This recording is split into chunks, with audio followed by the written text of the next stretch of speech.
copy? I'll just leave it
I don't.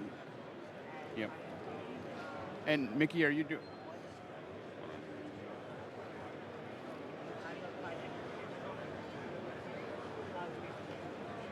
Look at the last.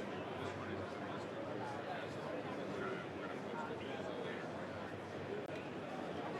We can go live.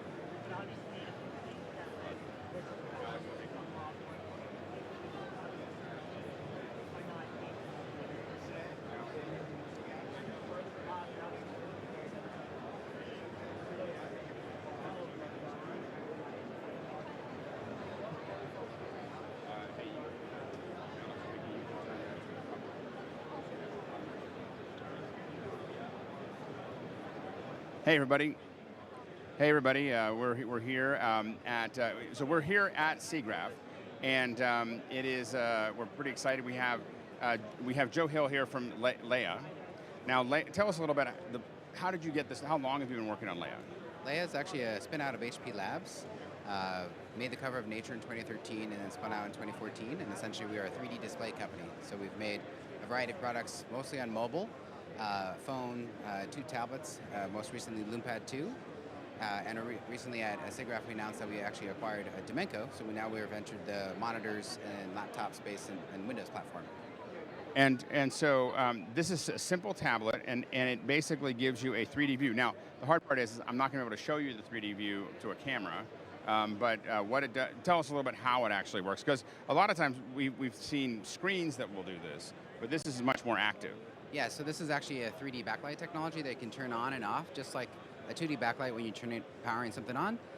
You can enable the 3D backlight for visualization use cases. You know, it could be 3D objects, it could be existing images, videos, streams, as well. So basically, it could be one of the apps that ship with the device, or you could be building in Unity, Unreal, or other types of game engine applications. And it's running on this is a PC tablet, or is it a Android tablet? This one's an Android tablet. Will it run on Windows or is it just an Android? Yeah, Windows and monitors and laptop we can be doing. And pretty much it'll do a great job with 3D, but it'll actually work in even if you give it a 2D source. Yeah, so we actually have trained our own neural net, 2D to 3D conversion, where we can take an existing image or video, could be equirectangular or the like, and convert it to 3D. And then it's tracking your eyes with these dual cameras and building that 3D. So when I'm looking at it from here, I don't see anything. But if I look at it over here, it suddenly pops out as a 3D image, and a really good one. I mean, it looks like I'm looking into a volume, and I know this is not the best setup for this, but when it looks at you can see it here, but I don't think they'll. So that's the 2D, but as soon as we go to 3D, does it show volume there? I'm not sure if it won't. Yeah. It's really made for a single user. We're going to send all the amount of pixels to one person, and so they can really have a high fidelity, highly immersive experience. We see that's the best way at this point. Yeah, and the thing that I find really interesting is, so when I'm working on doing a lot of photogrammetry, for instance, one of the things Metashape can do is just switch to a 3D mode. Now, do you know, have you worked with Metashape with this at all? Not Metashape specifically, but we could be working with anybody building in 3D basically. Right, yeah. 'Cause what we do is we have, I actually, sitting under my desk is the old red-blue. So when I want to look at something in 3D, I'll throw those on and go, and it literally just builds me a red-blue stereoscopic view. Yeah, what's great is that there are a lot of file formats can actually be played on this. So it could be side by side, it could be top, bottom, equirectangular, even MPO as the folks from 3D OG, 3D Con types. They love any type of content can be played back on the tablet itself in the player. So we're trying to make it as interoperable as possible. That's great. And where do you see this going in the future? Yeah, I mean, so we really are betting on the multi-billion-dollar display industry. So, people are talking about VR and all these other things. We see that as multi-million unit industry, but it's already in people's hands: laptops, monitors, tablets. So why can't we make a more immersive platform for anybody to pragmatically switch between 2D and 3D as you see fit? So, yeah. That's great. And what we're going to do is we're going to have you guys on to our show and actually have you show it in more detail in a couple weeks. Awesome. All right. All right. Thanks so much. All right. Take it easy. And now we're going to wander around a little bit. Thanks so much for your time. We're going to wander around a little bit, and we're going to test this out here. So for those watching, what you're seeing here, and it'll be a little bumpy, is we have we're going to pop over there. There we go. And so this is an HDR stream with 5.1. So hopefully you're going to be hearing some stuff here. How's it going? Hi, John. Hi, how are you doing? I'm doing well. This is John from AMD. So we're doing a little bit of a test stream here. Ooh, nice. I'm a test. Is this a test dummy? You are. Well, you're not a test dummy. You're a test smarty. I'm a crash dummy. So what we're doing right now is we are when we've been going to the conferences at the end of our coverage, we do these. This is a high dynamic range stream. So you're going to see the pores in my nose. It's not. It's 4K, so it is high resolution. Yeah, can she get farther away? Because maybe I look better farther away. And then we're also doing a 5.1 stream. So Wow. yeah, so this is cutting edge technology. So who gets to see this? Right now, it's just on our channel. There's just a handful of people watching it at the moment. Got it. Yeah, but we're a lot of it is figuring out whether this makes a difference. So one of the things that we found is that when you can hear the whole audience around it, you really feel more like you're there. Yeah, it's the more immersive feeling of it. Oh, that's fantastic. And is there a chance for people out there to ask questions of the people you're interviewing? Typically, but not on this test stream. But when we do it otherwise, yeah, absolutely. So if you look at what we were doing earlier. So these are actually from our last stream. This was a place where I could watch questions coming in live from the audience. So I can see they can be watching, and it's kind of a managed feed that comes back to me. So fun. We'll get you on. We'll have you on. I want to be a part of it. Sign me up. Okay. All right. All right. Soon. All right. Thanks so much. Hey, good seeing you. And see. All right. We're gonna wander about again. John's from AMD, and we've had a great time talking this week. Lots of cool things coming out from AMD. Now, one of the things that we can do, this is where we start to test the HDR. So if we look over here, now I'm standing here, and you'll see me next to it, and you'll see this white area here. In standard dynamic range, this would be hard.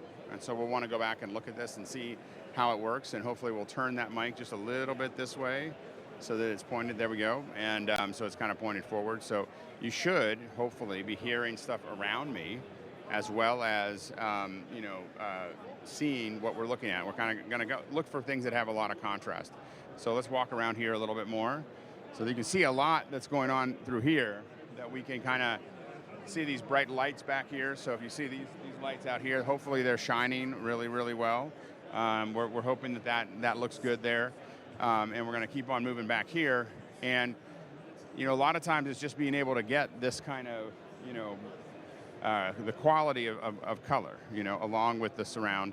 And so hopefully you're hearing some of that moving. Now we're kind of in a quieter area here. There we go. Go ahead. Yeah, no problem. So we'll walk through here. And so now we're coming into the back end that we really didn't see a lot of. We tried to show as much as we could, but it was still difficult. Now, one thing you'll notice is that I'm coming down your center track. That's what it should sound like. And then if you're listening in surround, you should be hearing me. You should be hearing the rest of the environment happening all around you. So it's kind of fun. So I think, really we just wanted to get a little bit of a test. We want to do a little test stream here and cover a little bit. So I don't think we have to make this too long, but we're having a little fun here to see what it looks like and how it's working. This is a little rough, but what you're going to see is eventually we're going to be doing this for all of our shows. And so we keep on doing tests. We're still doing the multi-cameras, standard dynamic range, stereo, but we always want to keep pulling this out, doing one here, and kind of looking through it. Now I'm trying to figure out, the thing is, this isn't a very loud conference, so there's not as much to see as far as graphics and so on and so forth. I mean, you can see the graphics here. So there it is. Let's take a look here. I'm looking over at it. Looks pretty. Yeah, so it's a pretty look, and that's the kind of stuff that it's very hard to get. It'll be interesting to what's interesting about this is we had the same camera a minute ago in stereo SDR, and now you're going to be able to compare this pretty much apples to apples with standard, high dynamic range 5.1. So it's kind of it looks pretty good. So yeah, so it's an interesting puzzle there. So what we're going to do now is I think that we're going to go ahead and shut the stream down. I don't think we need to walk around too much. I think we just needed to see what this looked like, hear people going by, and we'll take a listen to it and do a kind of a quick test. So thanks so much. And Mickey, I'm going to go ahead and let you turn this down and let me know when we're closed. And I'm going to walk out of frame. You can just look around.